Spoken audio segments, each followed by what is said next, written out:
Om Namo Bhagavate Vasudevaya. Om Namo It's better now. Bhagavate Vasudevaya. Om Namo Bhagavate Vasudevaya. Narayanam Namaskritya Naram Chaiva Narottam Devim Saraswatim Vyasam Tato Jayamudire. Nashtaprayeshu Bhadreshu Nityam Bhagavata Sevaya.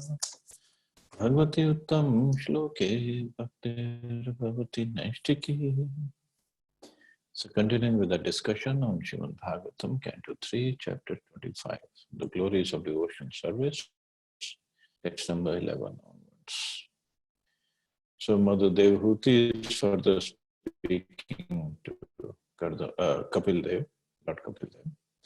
Tam tva gata ham sharanam sharanyam svabhritya sansara taro kutharam jigyasayaham prakrite purushasya namami saddharma vidam varishtham. Devhuti continued, I have taken shelter of your lotus feet because you are the only person of whom to take shelter.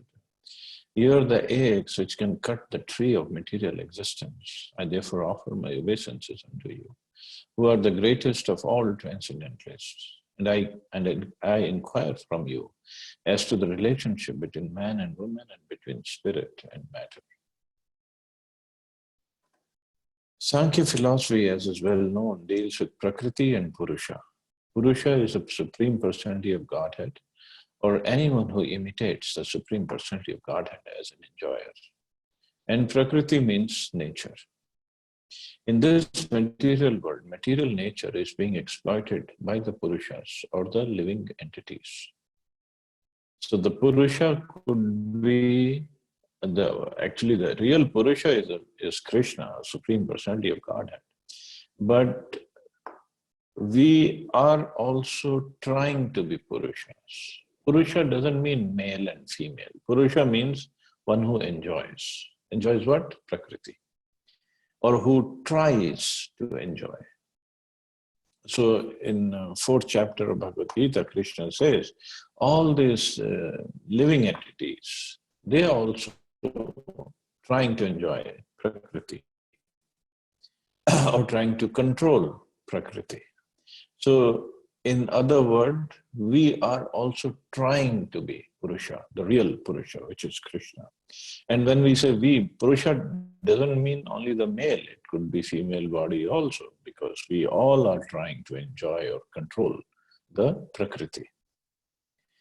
The intricacies in the material world of the relationship of the Prakriti and Purusha, or the enjoyed and the enjoyer, is called Sansar, or material entanglement. So this is Sansar. Sansar Davanal. Every morning we say Sansar. Sansar is what? All the living entities are trying to enjoy the material nature. Trying to enjoy means what? Or control.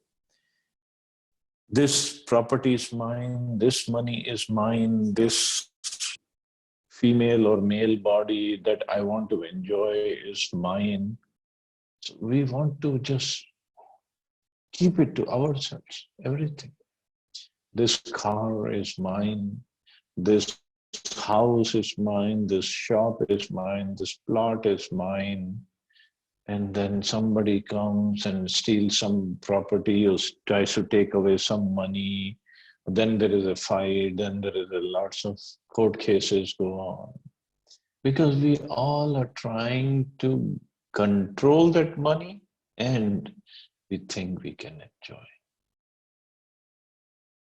Control that property, control the people, control our relations, not in the mood of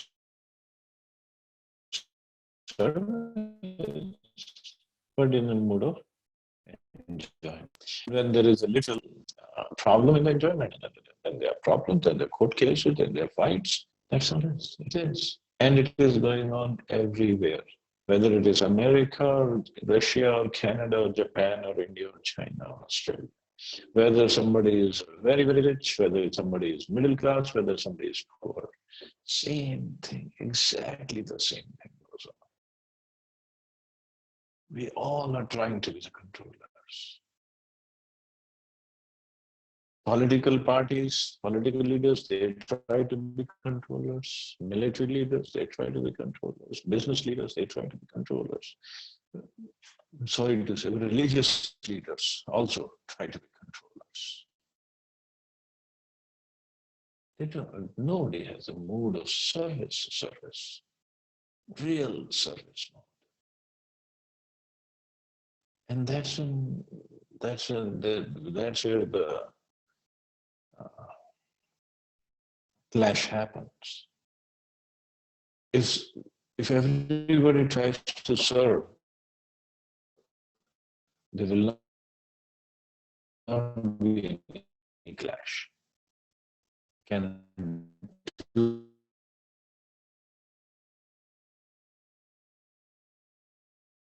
servants fight with each other? No, I'm going to serve. No, I'm going to serve. No, I'm going to serve. No. There cannot be any clash. Because we are trying to be the controllers and enjoyers, there are clashes. There are fights, there are chaos, there are riots. Devhuti wanted to cut the tree of material entanglement, and she found the material existence is explained in the 15th chapter of Bhagavad Gita as an Ashwatha tree whose root is upwards and whose branches are downwards. Root of this material existential tree with the aches of detachment. What is the attachment? The attachment involves Prakriti and Purusha. The living entities are trying to lord it over material nature. Since the conditioned soul takes material nature to be the object of his enjoyment, and he takes a position of the enjoyer, he is therefore called Purusha. Devhuti questioned Kapila Muni, for she knew that only he could cut her attachment to this material. The living entities in the guises of men and women are trying to enjoy the material energy. Therefore, in one sense, everyone is Purusha, because Purusha means enjoyer. And Prakriti means enjoyed. In this material world, both the so-called men and so-called women are imitating the real Purusha. The Supreme Personality of Godhead is actually the enjoyer in the transcendental sense, whereas all other are Prakriti. So that is the real position. Actual enjoyer is Krishna. Now, why Krishna is the enjoyer? Because he is the owner of everything. He is the proprietor of everything. Everything comes from him. And proprietor means the energy has to be engaged in his service because everything belongs to him. We are falsely trying to be the controllers and the enjoyers. And when we try that, we get implicated. We create karmic reactions and then we have to take birth again. So we all are actually Prakriti. In the sense, first of all, we are created by Krishna for what? For his service. And then we are called Tatastha Shakti, Jiva, all the living entities come under Tatastha Shakti. Not external, not internal energy, but the marginal energy. So energy means, energy is energy. And this is what everybody in the spiritual world is doing. Even up to Srimati Radharani. She always wants to serve Krishna. Balramji, Yashoda Maya, Nanda Baba. This mode of service is different. Everybody has different mood in which they want to serve. Their way of service could be different, but ultimately everybody wants to serve Krishna. And Krishna is not some kind of like a autocratic god or some kind of ruler that is putting everybody through miserable situation and like demons do. Which we'll read about Hiranyakashipu later on. He became controller of the whole universe up to Brahmaloka. I mean, not Brahmaloka, but up to Brahmaloka, he had everything in his control. But his control was he took over the kingdom of Indra. All the demigods were his servants. Servants in the sense, not out of love, they were forced to serve him. because he had taken over their kingdom. This is not what spiritual world is. Everybody is loving, serving Krishna. And what does Krishna do? He doesn't sit on the throne and orders everybody to do this. He himself wants to serve his devotees by giving them pleasure. The happiness, love and happiness is the source, or the bond is made of love and happiness. The service is out of love and happiness. Krishna also wants to serve his devotees by making them happy. It's a different concept.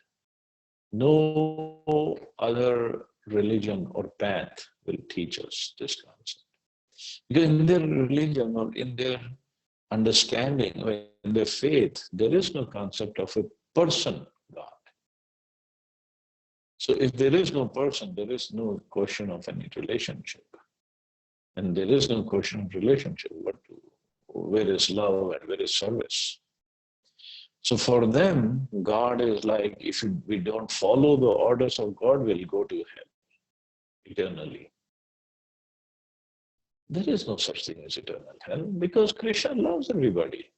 Yes, okay, we make mistake, we have to suffer. But we rectify ourselves, we repent. And then we try to make progress again. That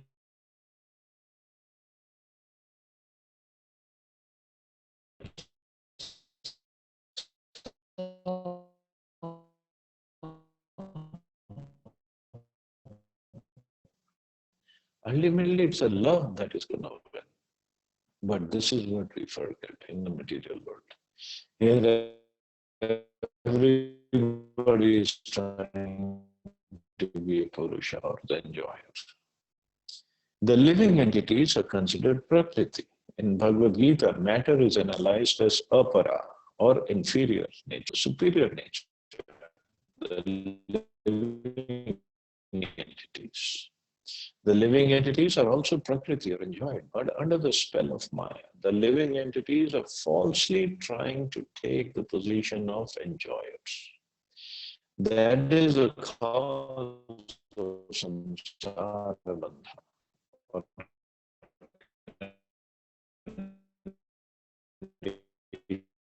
Life.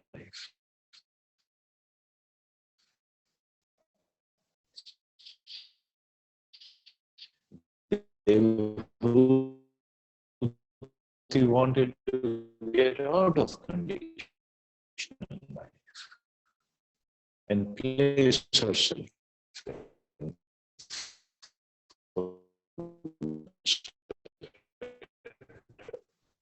The Lord is Sharanya, which means the only worthy personality to whom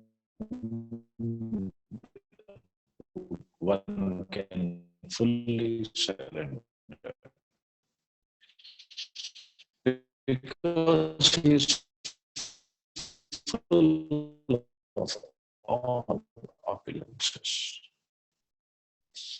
If anyone actually wants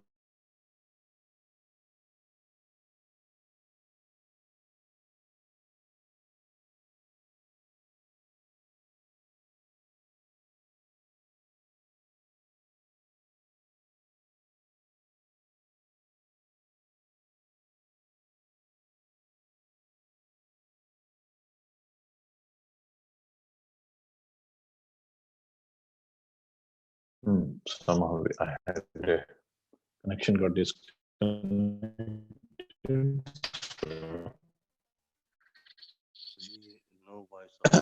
So Lord Kapil, accidental occupation of living, and that's why Mother Devhuti is approaching him to understand her position and and how to be situated in that real position. Text 12. Maitreya vacha iti swamatur niram dhiya vinandhyatmavatam sapam ishat smrtashobhitananaha. Matthew said, after hearing of this uncontaminated desire for transcendental realization, the Lord thanked her within himself for her questions, transcendentalists who are interested in self-realization. Devuti has surrendered her confession on material entanglement and her desire release. Her questions to Lord Kapila are very persons who are actually trying to get liberation from material entanglement and attain the perfectional stage of human life. Unless one is interested in understanding his spiritual life or his constitutional position, and unless he also feels inconvenience in material existence, his human form of life is spoiled. One who does not care for these transcendental necessities of life and simply engages like an animal in eating, sleeping, feeding, and mating has spoiled his life. Lord Kapila was very much satisfied by his mother's questions because the answers stimulate one's desire for liberation from the conditional life of material existence. So Lord Kapila was very much satisfied because this was his purpose of uh, incarnation anyway, to give this knowledge. And Mother Devhuti was a correct person because she was frustrated from her material life and she was, I don't have any other way of getting out of this entanglement. So she's asking her son, what's the real way? Such questions are called apavarga vardhamanam. Those who have actual spiritual interest are called sat or devotees. Satam prasangat. Okay, so this word came apavarga vardhanam. So we have discussed earlier that in Sanskrit grammar there is pavarga. Pavarga is composed of pa, fa, ba, pa, ma. So that pavarga is considered as this sansar, material world. So sansar, material, pavarga means pa. Pa stands for parishram.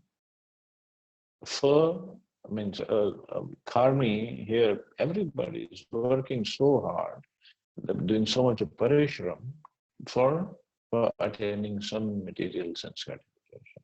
And they work so hard that fa means fena or foam, that the mouth, the foam comes out of the mouth. Like an ass or a horse, when they're working so hard, the foam comes out of the mouth. So pa, fa, ba. Ba means birth.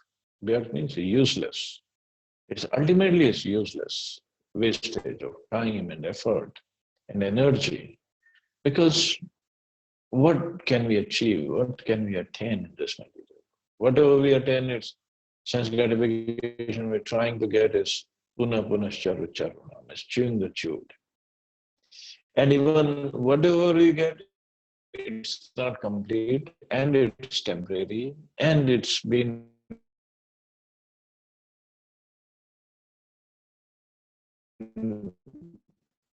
sought after again and again.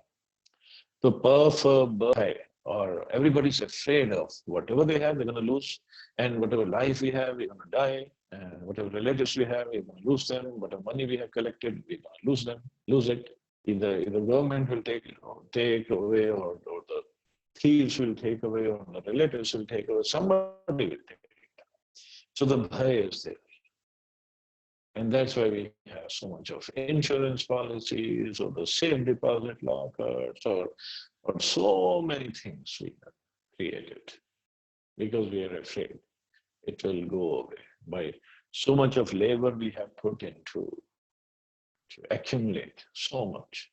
It will go away. And then pa, fa, ba, bha, ma. In the end is ma is mrityu. So what is the net balance of whatever we did? Nothing. Worked so hard that foam came out of the mouth, and then we were scared throughout our life. And then in the end, or if nobody takes it away, the Christians will take it away in the form of death. So that is material world, Pavarga.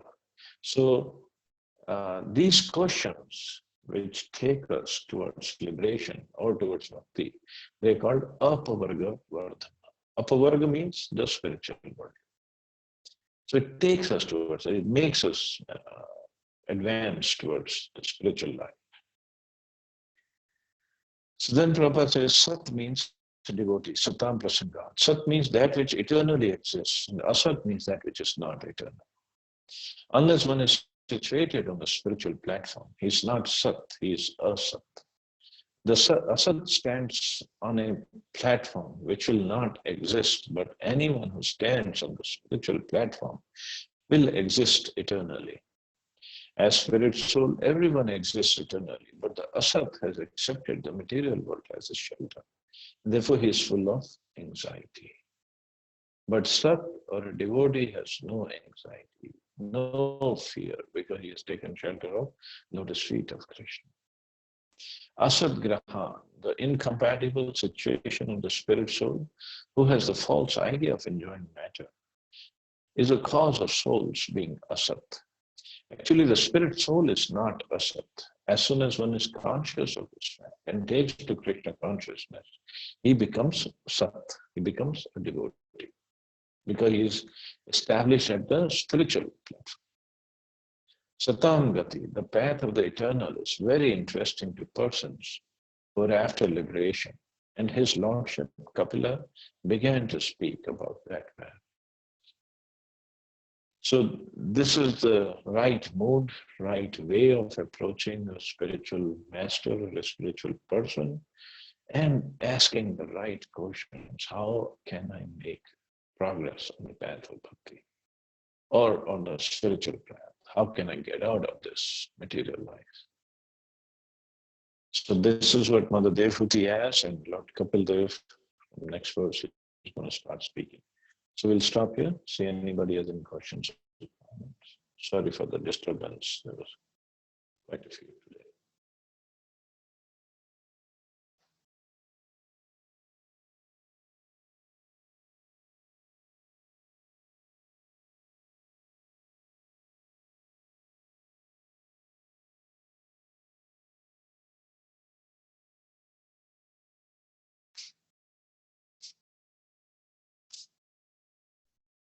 So I guess we can stop here. You all have a wonderful day.